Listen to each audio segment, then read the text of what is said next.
Jadi pas meriwayatkan hadis ini, dia itu masih hafalannya masih bagus, belum pikun, maka dikatakanlah sahih hadis ini.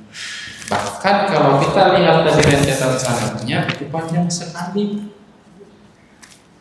Selain masalah itu, karena ada juga rawi yang lain meriwayatkan hadis ini, gitu.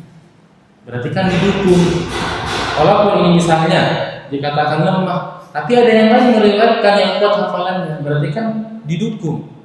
Nah, dari sisi yang singkat begitu. Jadi hadis ini memang ada yang mengatakan dhaif seperti Syekh Al-Albani karena sayyidul hifzi, buruk hafalannya. Ternyata kata ulama lain, buruk hafalannya itu ya memang diakui buruk hafalannya, ibunya diakui.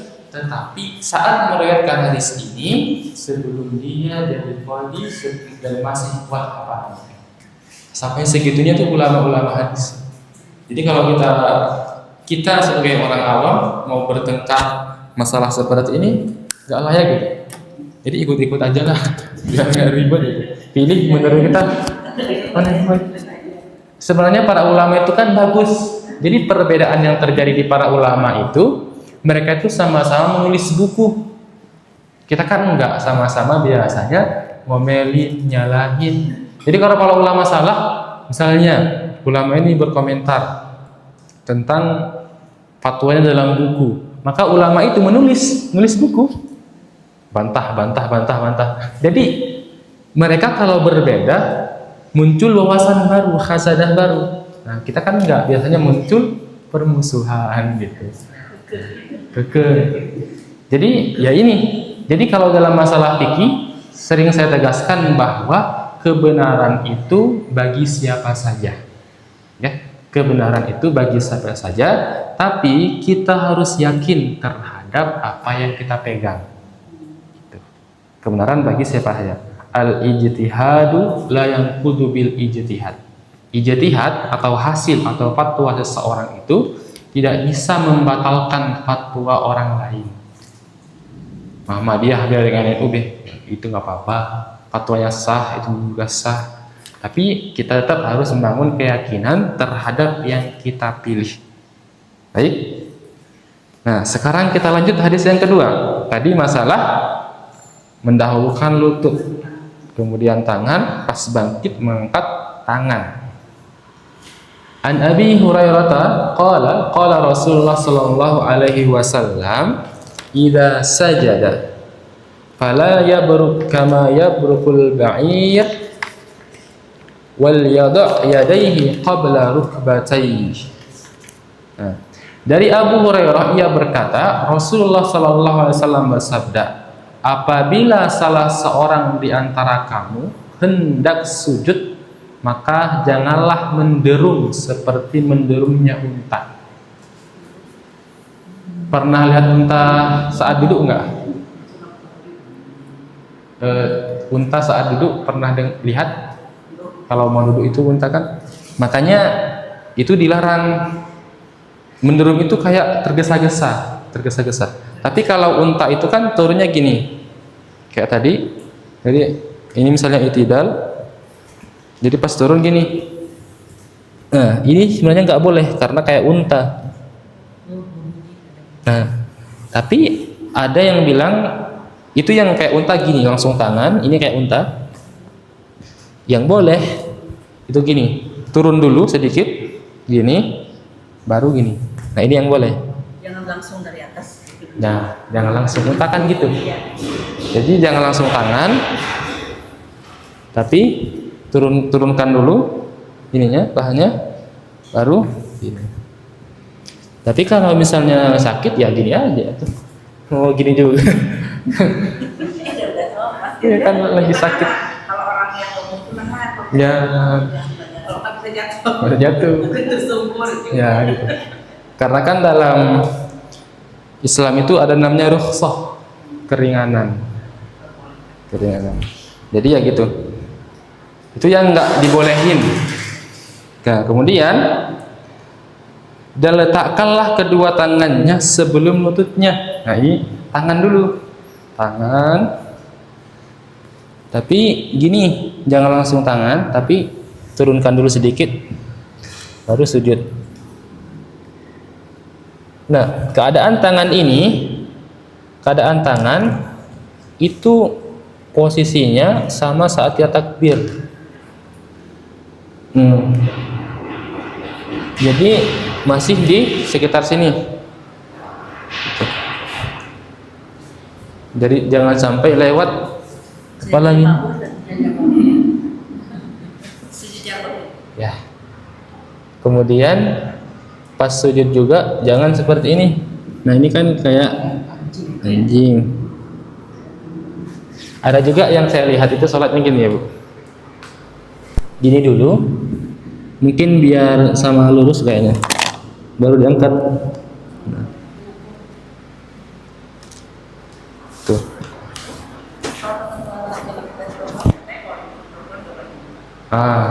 Itu ada setelahnya. Kalau Rasul itu kan diutus buat yang umat muslimin dan muslimat. Jadi kaifiat Nabi itu juga berlaku buat orang-orang muslimah atau wanita muslimah. Nah, masalah hadis ini sanadnya. Nah, ini penelitian dari guru-guru kita. Jadi sanadnya ini sanad hadisnya gini. Nah. Jadi ada Ibnu Umar, Abu Hurairah, dari Ibnu Umar lagi. Ini sanad, bentuk sanadnya gini. Banyak juga kan? Banyak. Namun kita bahas di sini ya. Ini hadisnya juga dikatakan dhaif. Intinya para ulama itu emang ya bertengkarnya dalam hal seperti ini. Boleh?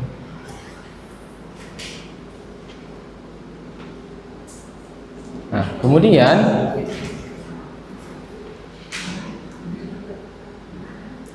kalau di sini ada namanya Abdul Aziz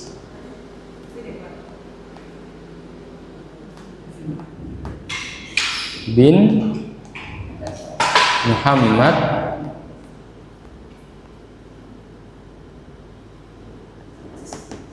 ada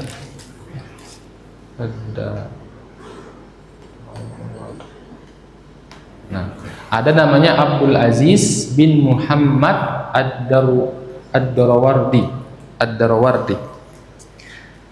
Di sini dikatakan oleh Ibnu Ma'in, dia itu rawi yang thiqah. Kemudian namun ulama lainnya mengatakan dia dhaif. Seperti Abu Zur'ah, dia mengatakan bahwa beliau itu buruk hafalan. Nah, kesimpulan dari sini, hadis ini menurut penelitian dari guru-guru kami, ini tidak bisa dipakai, ya, tidak bisa dipakai yang mendahulukan tangan, karena dalam penelitian mereka itu dhaif.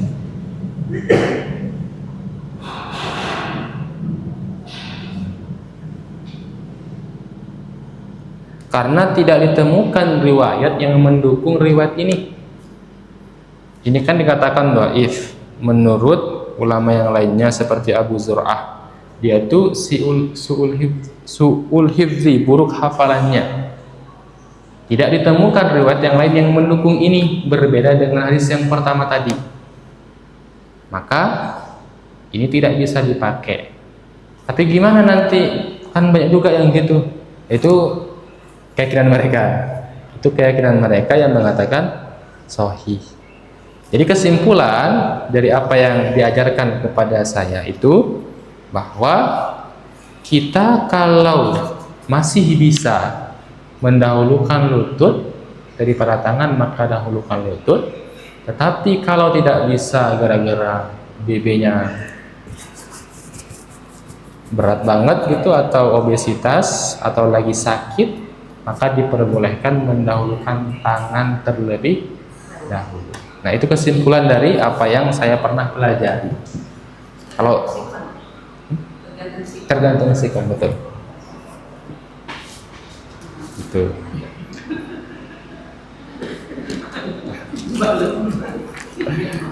Baik, kemudian kaifiyat sujud.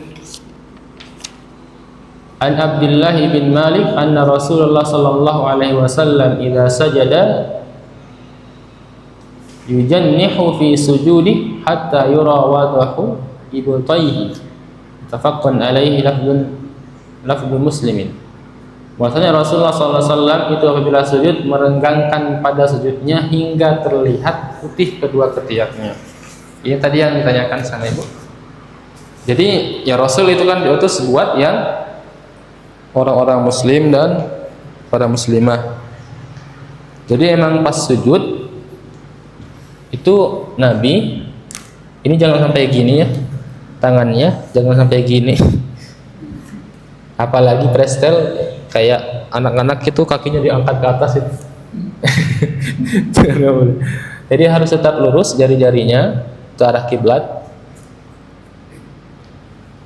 Kemudian ini emang agak kebuka. Di situ kan sampai kelihatan putih ketiaknya. Karena jubah Rasul itu kayak jubah-jubah Mekah itu. Sekarang kan susah. Karena kita sudah pakai kain seperti ini. Jadi emang regang gini. Rasul kan itu kebanyakannya jadi imam ya. Imam.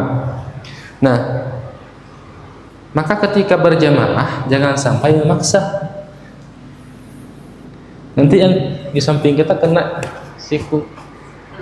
Jadi iya kena ada yang lain. Jadi ketika berjamaah tetap saja kita gini aja. Jangan sampai memaksa seperti ini.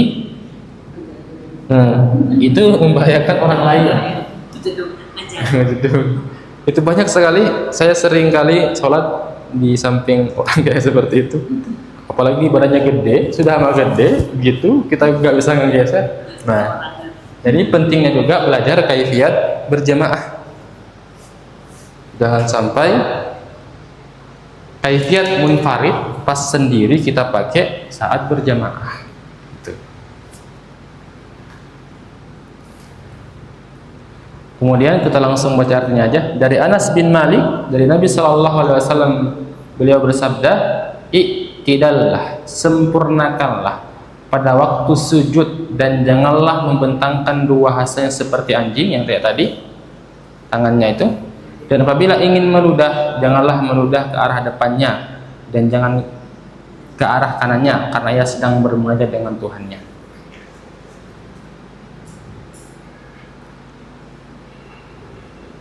Jadi kalau misalnya sujud itu kayak sujud apa itu?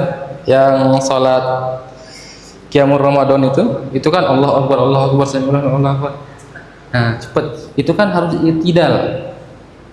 I'tidal di sujud kan berarti punggungnya itu seperti ini.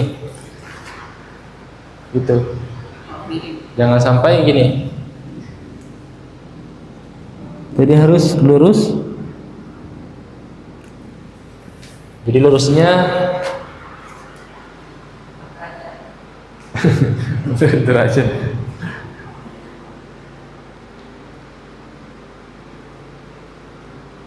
Nah kayak gini. Misalnya ini sujud. Nah gitulah. Jangan sampai ini kayak gini. Kecuali emang ada yang udah punggungnya udah nggak seperti awalnya kan, jadi emang ya gitu, yang bongkok gitu, itu tidak jadi masalah. Kemudian yang perkataan janganlah meludah ke arah depannya, jangan ke arah kanannya. Dulu kan masjidnya itu nggak seperti ini, tanah, jadi boleh, tapi jangan sampai ke kanan, jangan sampai ke kiri. Karena kita lagi bermunajat dengan Allah. Kita kan lagi berhadapan, maka dilarang ke depan, dilarang pula ke kanan. Kenapa? Karena bagian kanan ini bagian yang mulia. Gitu. Maka boleh ke kiri. sholat. Nah sekarang nggak bisa, kita dimarahin sama marbot nanti. Jadi atau mau bawa tisu misalnya lagi flu, misalnya kan juga bisa lewat mulut atau bersin, itu bisa. Jadi jangan sampai kita jijik melihat orang seperti itu. Emang contohnya gitu. Misalnya ada orang yang suka sakit flu, itu jadi flu-nya itu meler diusap ke sarung. Nah secara penglihatan kan, ih ngapain sih? Itu nggak apa-apa, sah. Oh bisa juga, bisa. Tapi kalau misalnya ada yang ke sarung, jangan sampai dihina, dicaci. Itu emang boleh, tidak membatalkan sholatnya. Kalau di kampung saya ada orang yang suka gitu. Sebelum saya tahu, ih katanya gitu banget. Ternyata emang dicontohinnya gitu.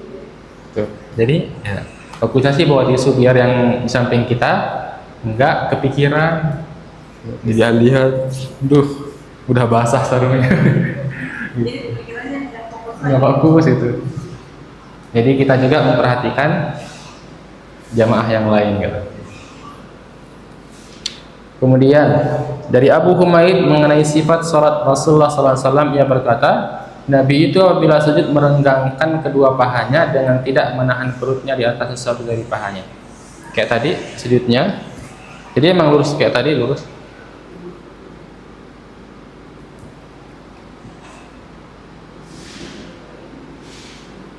Kayak gini, tidak menahan, merenggangkan. Jadi paha jangan sampai berdekatan gini. Jadi emang diregangkan. Jadi kalau dulu kita pernah praktek sholat di pesantren itu pas sholat tahajud. Jadi misalnya gini kan kaki kita, jadi ini lurus, jangan sampai gini. Jadi sesuai dengan lebar bahu. Ya ada juga kan yang sholatnya gini,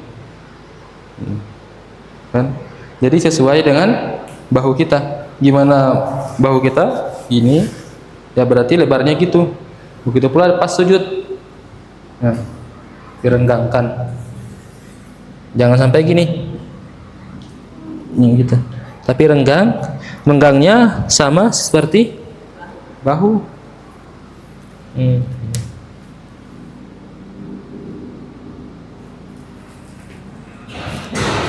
Jangan sampai itu. Ini saking detailnya Rasul SAW mengajarkan kepada kita. Karena kata Rasul kan, "Shallu kama ra'aitumuni usolli." Salatlah kalian sebagaimana kalian melihat aku salat. Maka kita perlu belajar kaifiyat salat melalui penyampaian dari para sahabat. Kemudian hadis selanjutnya dari Ibnu Abbas, Nabi SAW diperintah untuk sujud di atas 7 anggota tubuhnya, tidak menyingkirkan rambut dari muka dan menyingkirkan baju, yaitu wajah, 2 tangan, 2 telapak tangan, 2 lutut, dan 2 kaki. Jadi ingat, ini yang dianjurkan. Jadi kalau sujud, bentar, ini nggak disebut, berarti hadis satunya saya nggak masukin tadi. Jadi hidung itu juga, wajah itu termasuk kening, hidung. Tapi kalau hidungnya pesek jangan dipaksain. Jangan dipaksain, nanti kena mulutnya juga. Nanti saat baca liurnya di tempat sujud. Kan kalau hidung pesek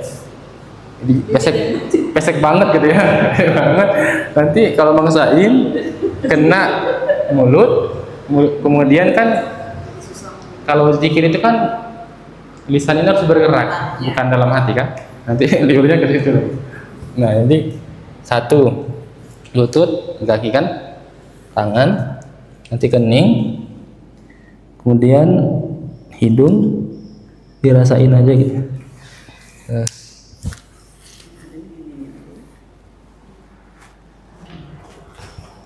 Nah, itu anggota sujud yang harus dikenakan. Banyak sekali permasalahan, misalnya ada yang dulu guru saya pernah bilang, dia pernah ditegur gara-gara apa? Songkoknya gini. Nah, gini. Jadi keningnya kehalang sama songkok. Harus gini katanya, harus gini. Nah, yang kehalangin. Bener nggak? Harus gini.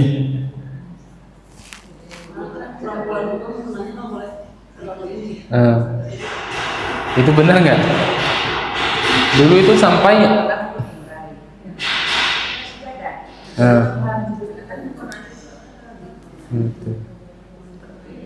jadi dulu kata guru anak itu sampai debat dengan orang yang larang dia. Dia disuruh imam, pas setelah imam dia ditegur, kamu itu kenapa itu songkoknya gini, gak diginiin. Nah, sampai di situ terjadi perdebatan ringan. Nah, coba lihat halaman selanjutnya. Anggota sujud boleh terhalangi oleh sesuatu ketika sujud. Anggota sujud boleh terhalangi oleh sesuatu ketika sujud. Dari Anas bin Malik, ia berkata, kami salat bersama Rasulullah SAW pada waktu terik matahari.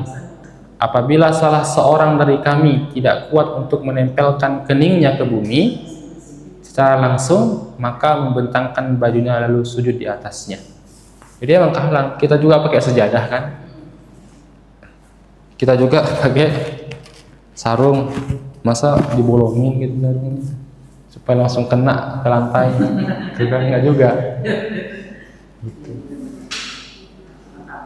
Kemudian dari Ibnu Abbas, ia berkata, sungguh aku melihat Rasulullah SAW pada hari sesudah hujan, beliau menghindari tanah yang lembek. Apabila beliau sujud dengan pakaiannya, maka beliau menjadikan pakaiannya itu di bawah dua tangannya ke bumi. Nah, jadi tanahnya kan lembek, becek gitu ya. Jadi pakai kain digunakan. Nah, jadi perempuan kalau pakai tangan nggak apa-apa, pakai kaos tangan juga pasal nggak apa, karena ada contohnya dari Rasul Shallallahu Alaihi Wasallam. Ini ada lagi permasalahan, gimana perempuan kalau pakai cadar, cadarnya perlu dilepas atau enggak? Sepanjang pengetahuan saya, tidak apa-apa tidak dilepas, walaupun cadar itu, ya menurut pengetahuan saya, nanti ada juga yang mengatakan kayak Imam Syafi'i itu wajib kalau perempuan itu cantik, karena wajah adalah muqaddimatuz zina. Karena laki-laki kalau melihat perempuan cantik itu dari wajahnya, bukan dari tangannya. Gitu. Apalagi tangan sering dipakai sepeda motor, nggak pakai sapu tangan, apa namanya, kos tangan, ya hitam gitu. Kan dari, makanya diwajibin cadar itu bagi yang emang wajahnya bikin menarik gitu. Tapi kalau masalah tadi, sholat tadi, itu tidak perlu. Kayak masalah apa? Sama seperti masalah kemarin, hukum pakai masker ketika sholat pas COVID. Nah, itu kan banyak itu nggak boleh. Nah, ternyata Rasul itu dalam satu hadisnya, ketika kita menguap itu suruh ditutup. Ini ditutup. Itu kan juga menutup berarti ya. Menutup. Jadi karena kemarin itu ya COVID, mematuhi perintah dari pemerintah, jadi ya silahkan pakai masker. Begitu pula dengan yang cadar, itu tidak masalah. Berbeda lagi pembahasannya, apakah cadar itu syariat atau tidak. Kalau nggak mau ngambil syariat ya silahkan. Kalau saya dari ajaran guru-guru itu tidak termasuk syariat, karena beberapa alasan. Nanti kita bahas di pembahasan selanjutnya. Nah, selain ini Jadi boleh sujud seperti ini, songkoknya, kopiahnya.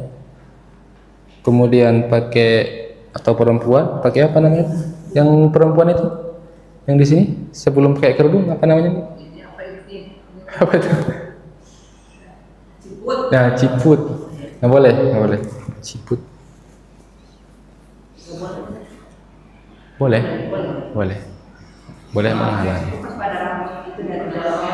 Nah, sekarang karena kita ngebahas sujud, sebelum masuk ke sini kita bahas macam-macam sujud. Ada berapa sujud Ibu? 1. Sujud dalam sholat tentunya.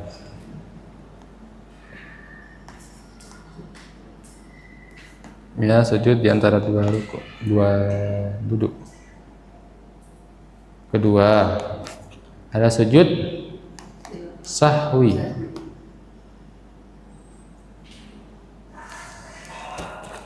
Nah, sujud sahwi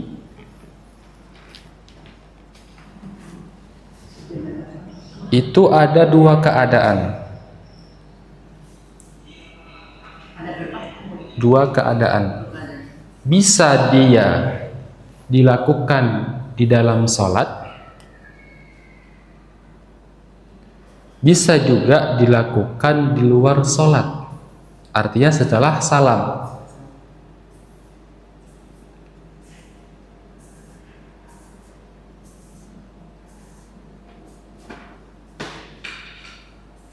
Nah, kasusnya kalau di Bulughul Maram itu Rasul pernah ngimamin sholat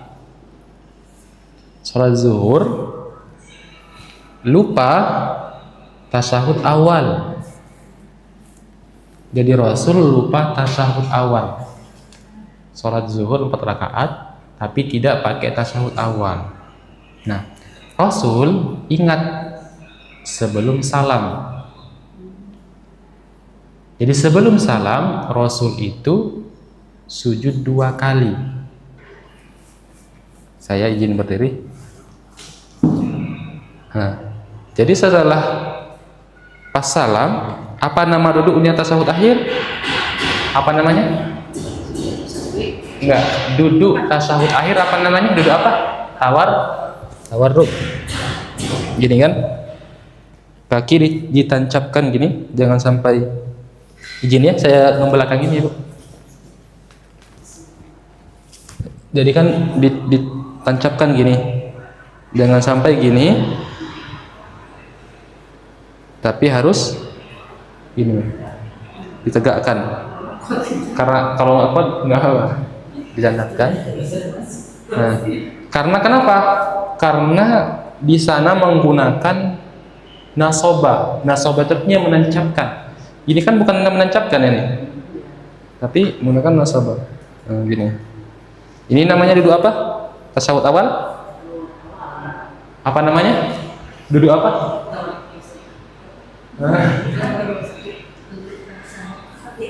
Nah, iftirosh.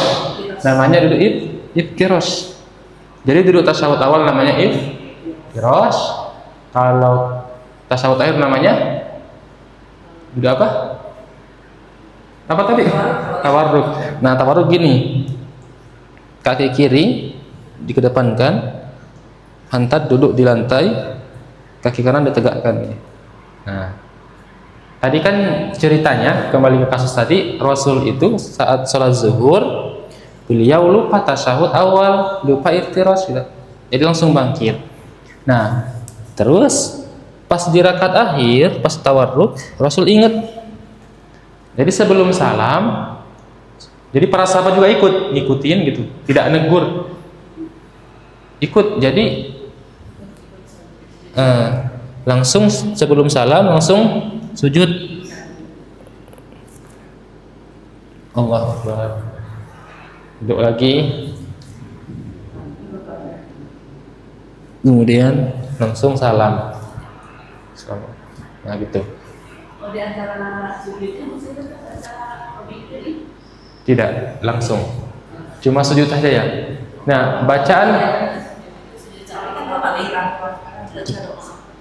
baca doa nggak saat tidur sebelum ada doa? Sepanjang ini penelitian bahkan tidak ada bacaan khusus, tapi diajarkan oleh Imam An-Nawawi. Sahwi artinya apa? Kita tuh biasanya lupa gara-gara apa? Satu, gara-gara tidur biasanya kan. Kita nggak ingat sesuatu gara-gara tidur, ketiduran misalnya nggak ingat. Kemudian gara-gara ya lupa. Maka Imam An-Nawawi itu mengajarkan subhana man la yanamu wa la yashu.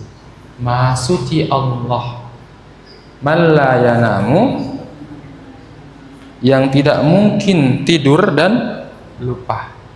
Jadi Allah itu tidak tidur dan tidak lupa. Nah, kita kan lupa. Jadi memuji. Kita ini makhluk, Allah yang kita lemah, Allah itu tidak tidur dan tidak juga lupa. Ini diajarkan. Jadi misalnya kalau kita mau pakai, silahkan. Tapi kalau saya pribadi saya tidak pakai karena tidak ada teks langsung dari Rasul. Subhana malla yanamu wala yashu.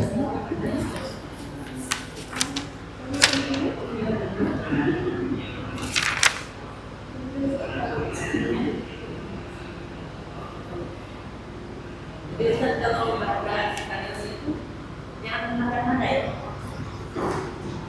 Iya, menurut kita.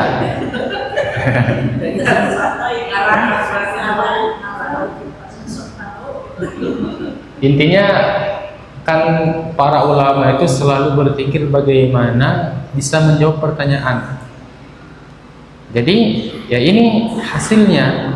Bikinlah kalimat subhana man la yanamu wa la yashu.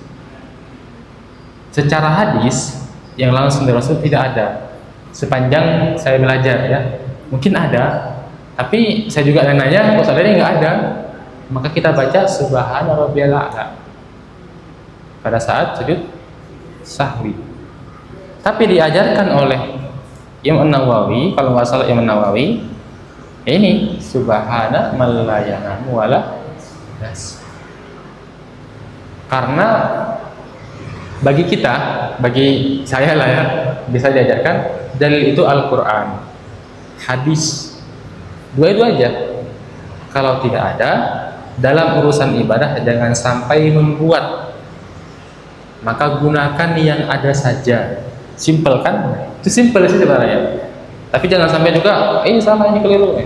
Silahkan kalau ibu mau pakai ini ya silahkan. Kalau saya pribadi tidak menggunakan. Nah, kembali lagi tadi. Jadi keadaan yang pertama atau kasus pertama, sholat zuhur tidak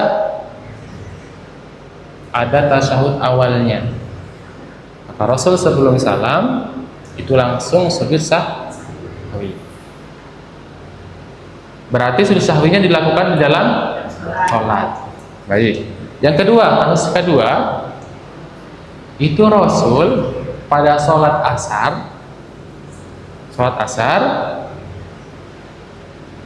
asarnya 2 rakaat.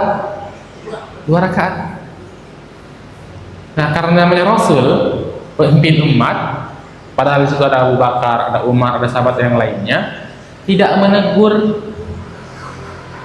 Tapi ada satu laki-laki yang berani. Dia dinamakan Dzul Yadain. Nama julukannya orang yang memiliki 2 tangan. Nah, kita punya 2 tangan. Wallahu alam, saya tidak tahu maksudnya. Intinya dia diberikan nama Dzul Yadain. Jadi dia memberanikan diri ke Rasul. Rasul kan itu pergi keluar dari masjid. Tsumma qama ila khashbatin fi muqaddamil masjid. Jadi setelah Rasul salam, Rasul itu datang ke tiang yang dulu kan itu pakai kayu. Jadi datang ke tiang itu fi muqaddamil masjid yang ada di masjid. Rasul di situ. Ada laki-laki berani nyamperin. Wahai Rasul, nanya Rasul, tadi itu sholat emang dikosor, maksudnya sudah berubah, atau kamu lupa? Kata Rasul, langsung Rasul nggak langsung mengiyakan gitu, tapi nanya ke sahabat, bener nggak ini yang dikatakan laki-laki ini? Tadi aku itu sholat asar 2 rakaat. Nah kata para sahabat, bener ya Rasul, tadi Rasul itu sholatnya 2 rakaat. Maka Rasul SAW, karena sudah mengaku para sahabat ini, para sahabat mendukung yang laki-laki tadi gitu, maka Rasul sholat 2 rakaat nambah lagi. Tapi gini, jadi nambah 2 rakaat, datang nambah 2 rakaat, misalnya ini sudah habis ya. Nah, jadi Rasul salam dulu, Assalamualaikum warahmatullahi, Assalamualaikum warahmatullahi. Nah, setelah ini baru sujud sahwi 2 kali, Allahu Akbar 2 kali, kemudian salam. Nah, Salam lagi, jadi salam yang terakhir. salam lagi. Salam. Jadi kasusnya di dalam sholat, kasus yang pertama lupa tasyahud awal, kemudian ingat dalam sholat, maka sujud sahwinya dalam sholat. Yang tadi lupa rakaat, ingatnya setelah sholat, ditegur juga, maka sujud sahwinya setelah salam. Nah, di sini 2 hadis ini para ulama itu berbeda menyikapinya. Kalau Imam Syafi'i itu semua sujud sahwi itu di dalam sholat, jadi sebelum salam sujud sahwi. Tapi agak ribet juga, bagaimana kalau kita selesai sholat, tapi nanti kalau selesai sholat berarti susah, kecuali lupa rakaat. Tadi kan lupa rakaat, berarti kalau mau nambah 2, maka sujud sahwinya sebelum salam kalau lupa rakaat. Tetapi bagaimana kalau cuma lupa tasyahud awal kayak tadi? Kan ribet juga. Nah. Salam tadi nih, kadang kita salam ini. Kadang harus sampai saya lupa, suka ingat 3 4 tak ingat setelah sholat satu berusaha sholat maghrib 4 rakaat gitu, itu gimana ya? Oh, jadi pas sholat maghrib ngerasanya 4 rakaat. Gitu. Tapi pas lagi sholat isya, minta perasaan nanti jadi 4 itu sholat maghrib itu gimana? Nah ini, itu hadisnya gini, ada idza syakka ahadukum fi sholatihi falam yadri kam shalla. Kalau seorang itu ragu jumlah rakaatnya asalatan am arba'an, 3 rakaat atau 4, fal yatrahi syakka wal yabn ala ma istaqaina, maka tinggalkan yang ragu itu, ambil yang yakin. Kemudian ini kan kasusnya ibu ini 3 atau 4. Nah, maka itu misalnya kalau dalam sholat kita sholat zuhur, kita bingung ini 3 atau 4, maka kaedahnya ambil yang dikit, ini 3 rakaat berarti. Tapi kalau misalnya ibu yakin 4, ya berarti 4. Tapi kalau ragu 3 atau 4, berarti ambil yang 3. Nah kayak tadi ibu kan tadi itu sholatnya 4 rakaat, nah itu tidak masalah karena itu tidak kurang dari 3, tidak kurang dari 3. Walaupun perasaan ibu mengatakan 4 atau 3 ya, itu kan ragu. Nah dalam hal ini tidak apa-apa karena itu sudah terlaksana juga. Yang kedua, ibu itu perasaannya lebih, tapi kalau kurang, nah itu jadi masalah. Nah, gitu. Bisa dipahami? Itu.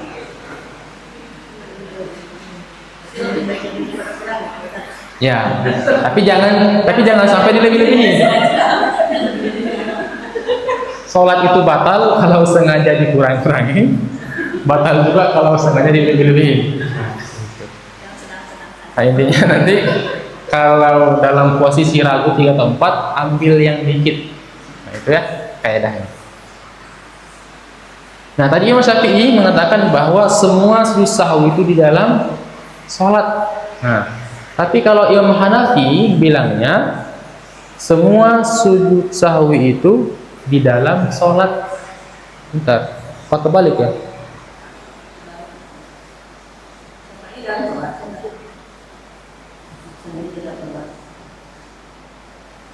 Anna sujud sahwi fi shalah. Ya, benar Asy-Syafi'iyah bahwa sujud sahwi itu dalam sholat. Tapi kalau Hanafi itu di luar sholat.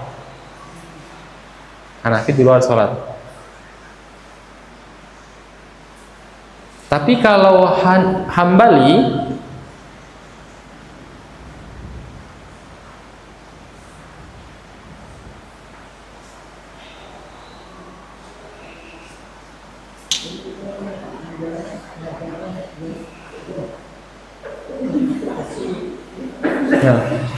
tapi kalau Hambali itu menyesuaikan. Kalau lupanya itu lupa tasyahud tadi, berarti dalam sholat. Tapi kalau lupa rakaat, berarti di luar sholat atau setelah salam. Nah, gitu. Nah, ini Imam Hambali. Yang ikut aja sesuai konteks hadis gitu. Tapi Pak Ustaz, kalau gitu kita tidak mengambil mazhab satu mazhab ya. Kalau misalkan makanya kan tadi itu pada saat dalam rakaat dalam sholat, tapi kan di luar. Nah, pada terkadang kita kan ingatnya itu setelahnya. Nah, kalau waktu sholat terakhir di sujud terakhir kan Hanafi. Tapi kalau misalkan ingatnya di akhir, berarti kan nanti kan sampai yang terakhir nanti kita nggak satu saja beda. Hukumnya seperti apa? Oh, mencampur. Nah, gitu. Bahasa fikihnya itu talqib, mencampur adukan mazhab. Itu tidak apa. Ya. Yang penting, ya lagi-lagi saya bawa apa yang saya pelajari ya. Jadi yang saya pelajari tidak perlu berpatok pada satu mazhab. Syafi'i misal, kalau misalnya ibu mazhab Syafi'i, ya, sholat Jumat itu jamaahnya, berarti kan bagi suami ya, bagi suami ibu, itu harus 40. Dan yang mungkin, misalnya al-fat, jadi lebih kurang dari 40 orang itu tidak sah sholat Jumatnya. Saat kedua harus mukim, bukan musafir yang sholat di situ. Nah, ini orang-orang yang bermazhab Syafi'i itu kebingungan. Maksudnya kebingungan, mereka juga nggak usah diambil, kita yang lain aja. Nah, itu dikatakan oleh yang ngajarin mazhab Syafi'i di YouTube. Kalau Ibu pernah dengar Pak Fahmi Hasan Nugroho, dosen di UIN, saya suka ngaji di YouTube beliau masalah mazhab Syafi'i. Gitu. Ya kita ngambil ini karena memang susah.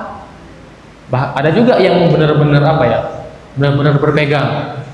Ada katanya, bahkan cerita dari teman saya juga punya di UIN, ada berapa orang itu di UIN.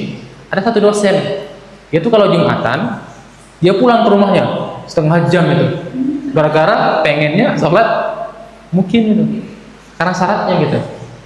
Nah itu susah. Ada katanya dosen itu heran, saya pulang katanya.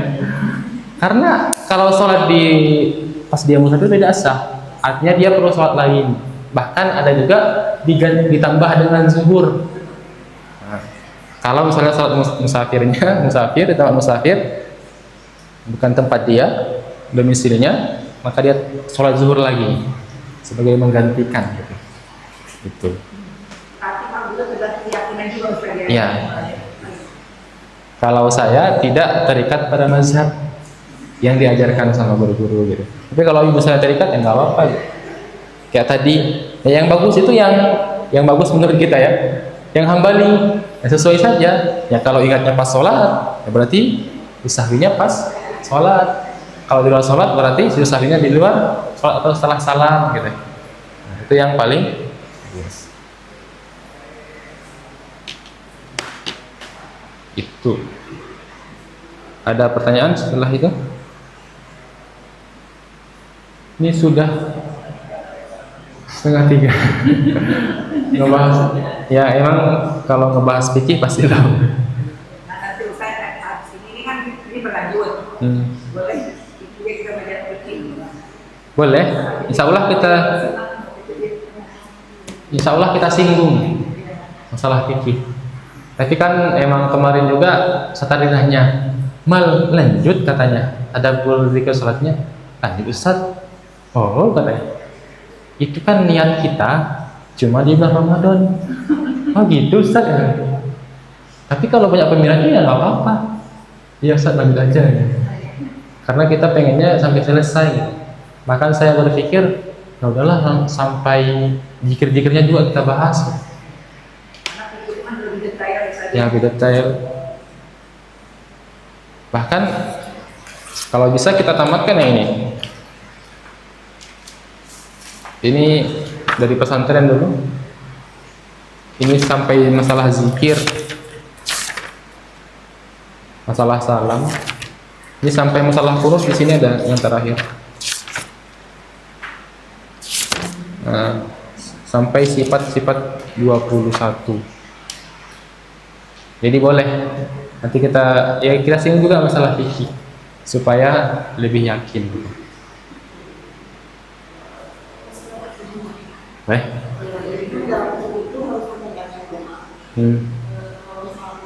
Ada yang bilang kalau kita ada bagus, jangan sampai Indonesia itu masalah masih. Oh gitu. Kalau apa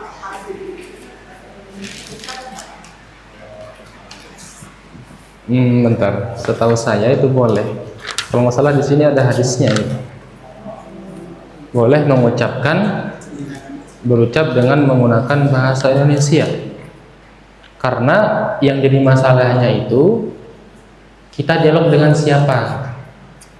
Dialog dengan siapa? Kayak tadi bersihkan, walaupun pakai bahasa Arab itu antar manusia. Tapi kalau bahasa Indonesia, emang kita lagi dialog dengan Allah. Artinya hakikat salat kan antara hamba dengan Allah, masih kita pakai gitu, tidak keluar dari hal tersebut. Kalau masalah harus dalam hati, wallahu a'lam, saya belum menjumpainya. Ya setahu saya itu boleh diucapkan, gitu. Boleh diucapkan. Insyaallah nanti kalau saya cek lagi hadisnya, atau nanti saya juga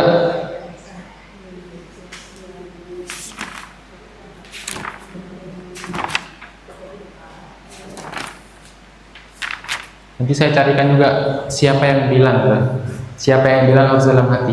Biasanya itu perkataan ulama. Nah, perkataan ulama itu kan berusaha menjelaskan apa sih yang dimaksud oleh hadis Rasul ini. Kayak misalnya niat misalnya. Itu kan Imam Nawawi dalam kitab Al-Adhkar.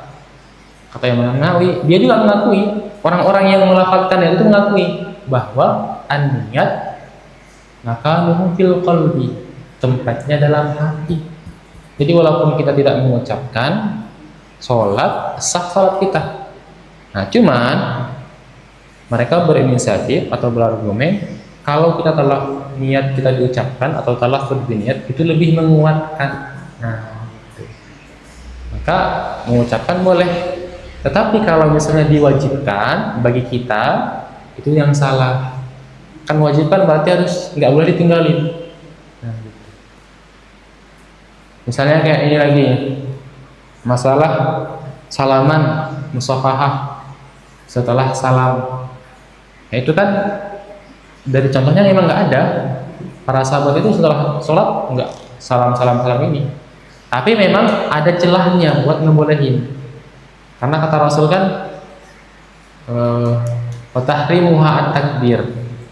Jadi setelah mengucapkan Allahu Akbar, maka perbuatan itu boleh yang awalnya boleh dilakukan, setelah mengucapkan takbir tidak boleh lagi. Nah, setelah itu Rasul dia bilang, lanjutan hadisnya, wa tahliluha at-taslim, dan yang menghalalkannya adalah salam. Jadi setelah mengucapkan Assalamualaikum warahmatullahi wabarakatuh, Assalamualaikum warahmatullahi, boleh ngelakuin entahkah berkata, entahkah berbuat, maka boleh nggak bersalaman?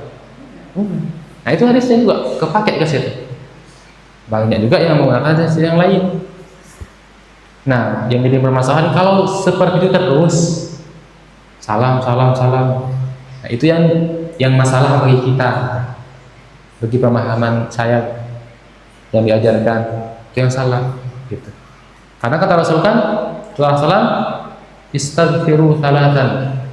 Jadi setelah mengucapkan assalamualaikum warahmatullahi wabarakatuh, istaghfiru salatan, istighfar 3 kali langsung. Terus langsung mengucapkan istighfar. Maka kita yang mengamalkan maka istighfar. Yang salamnya nanti aja pas keluar. Nah untuk masalah tadi Allah a'lam, saya benar-benar tidak tahu, tidak pernah mendengar harus salam mati. Salah nanti saya cek di kitab-kitab para ulama. Gitu. Tapi kalau yang boleh, ya boleh. Kalau masalah di sini ada hadisnya, pernah saya baca. Begitu. Ada lagi sebelum kita lanjut? Mau sampai jam berapa Ibu? Itu hujan ya. Kita lanjutkan satu lagi. Sujud apa? Sujud apa? Sujud tilawah. Sujud tilawah.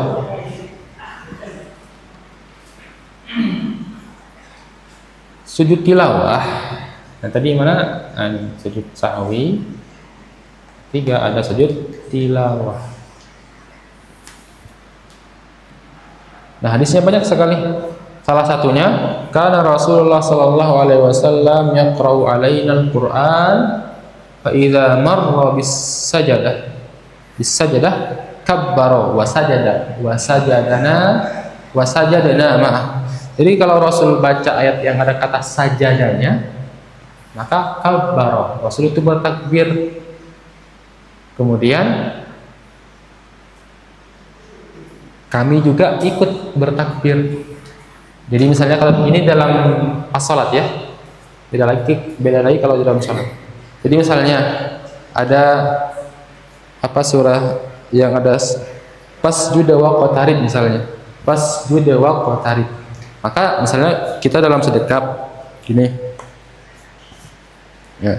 Kemudian pas juda wa qatarib. Nah maka kita langsung sujud, tidak perlu mengangkat tangan, langsung saja sujud tilawah. Nah, nanti langsung setelah baca doa langsung berdiri lagi, lanjutkan. Jadi kalau sujud sahwi 2 kali sujud, kalau sujud tilawah 1 kali sujud. Kalau bacaannya lagi-lagi saya tidak menemukan dalilnya, tapi memang ada yang diajarinnya adalah sajada wajhiya lilladzi khalaqahu wa sawwarahu wa syaqqa sam'ahu wa basarahu dan seterusnya. Nanti bisa dicek di internet kalau mau ditulis doa sujud tilawah. Terus bagaimana kalau misalnya kita mendengar orang yang lagi baca, itu juga dianjurkan untuk sujud menghadap kiblat, tapi terlebih dahulu usahakan kita lepas dari hadas, artinya lagi suci gitu, masih ada wudhu. Nah itu banyak problem dalam masalah itu. Tapi ini dalam hal salat, jadi sujud tilawah itu 1 kali sujud, tidak dengan mengangkat tangan, kemudian bangkit lagi, baru dilanjutkan sama imam. Bisa juga sendiri, pas sendiri juga bisa. Tapi kalau imamnya nggak sujud tilawah, kita jangan sujud tilawah. Harus ikut kaifiyat berjamaah. Ini sudah 2:30. Nah, itu kita cepetin yang ini. Zikir pada waktu sujud. Ada subhana rabbiyal a'la yang pertama yang dihitamin. Kemudian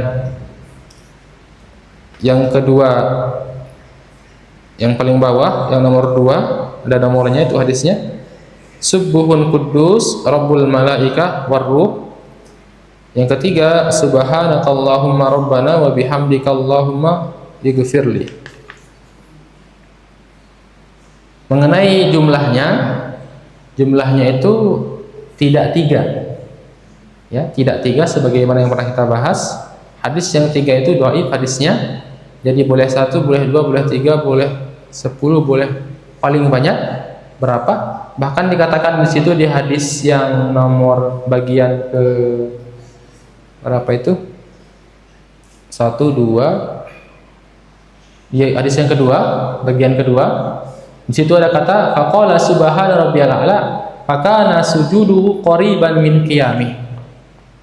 Hadis yang kedua,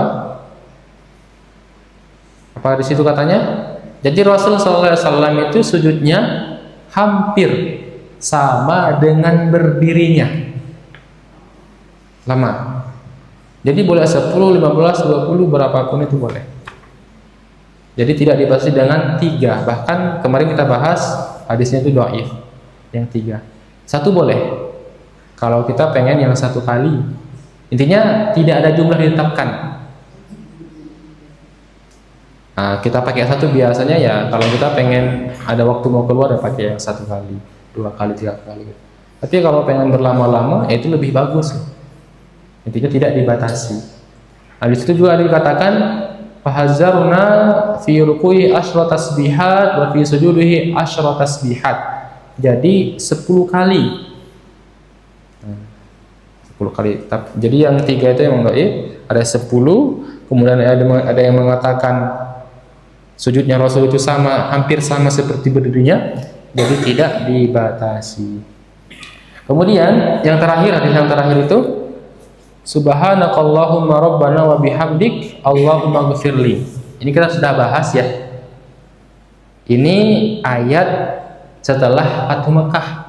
Jadi bacaan ini setelah Fathu Mekah, idza jaa nasrullahi wal fath wa ra'aitan nasa yadkhuluna fi dinillahi afwaja fasabbih. Fasabbihnya mana? Allah subhanakallahumma. Jadi subhanaka berarti fasabbih wa tadi ayatnya fasabbih bihamdika. Kalimat wa bihamdinya ada kan? Wa bihamdik. Kemudian wastaghfir. Sabbih bihamdi rabbika wastaghfir. Ighfirli. Ighfirli. Jadi setelah turun ayat ini, idza ja'a nasrullahi wal fath sampai ayat terakhirnya, Rasul mengubah bacaan ruku dan sujudnya menjadi subhanakallahumma Rabbana wa bihamdik Allahumma ghfirli. Nah, ini kita sudah bahas. Ada pertanyaan?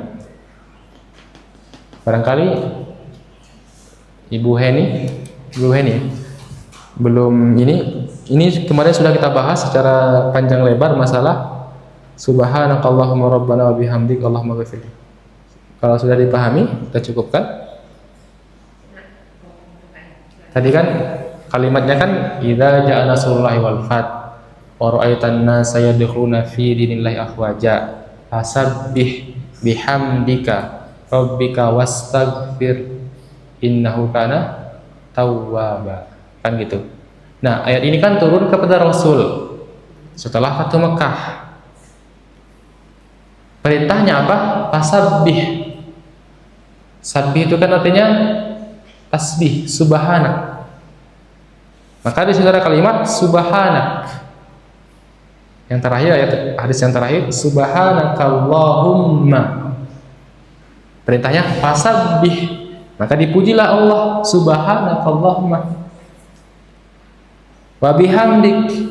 Kemudian Rasul juga membuat rabbana wa bihamdik waghfir Allahumma ghfir li. Nah, jadi perintah dalam surah An-Nasr Nabi wujudkan dalam bacaan ruku dan sujudnya. Gitu. Bisa dipahami? Jadi lebih baik yang ini bacaan sujudnya. Masalah lebih baik kalau saya tidak menganggap mana lebih baik. Tapi misalnya kalau makna yang terkandung dalam ayat ini kan Rasul itu Allah itu pengen supaya lebih dekat. Jadi kalau mendapat kemenangan, misalnya anak kita lulus S1, hafizah deket. Jadi pergunakan keberhasilan itu untuk lebih dekat kepada Allah. Karena Rasul pun setelah waktu Mekah, yuk puji aku kata Allah, bertasbih kepadaku, bertahmid kepadaku, beristighfar kepadaku kan gitu. Kalau kita maknakan gitu. Jadi kalau kita mendapatkan kemenangan, bisa beli motor, beli mobil dan sebagainya, ayo kamu puji aku, itu kan barang dari aku kan. Kata Allah kan seolah bilang gitu. Jadi ya puji Allah, bertahmid, kepada Allah Subhanahu wa taala. Tidak ditentukan. Bisa. Intinya kalau salat munfarid ya silahkan bebas, kalau salat berjamaah ya ikut imam. Gitu. Baik, cukup. Saya bihadzal qadar. Mudah-mudahan ini menjadi tambahan amal kebaikan kita, menjadikan berat amal kebaikan kita di akhirat kelak. Man salaka tariqan yaltamisu fihi ilman sahhalallahu lahu bihi tariqan ilal jannah. Allahumma ya muqallibal qulub tsabbit qulubana ala dinik wa ala ta'atik. Rabbana atina fid dunya hasanah wa fil akhirati hasanah wa qina adzabannar. Amin amin ya mujibas sa'ilin.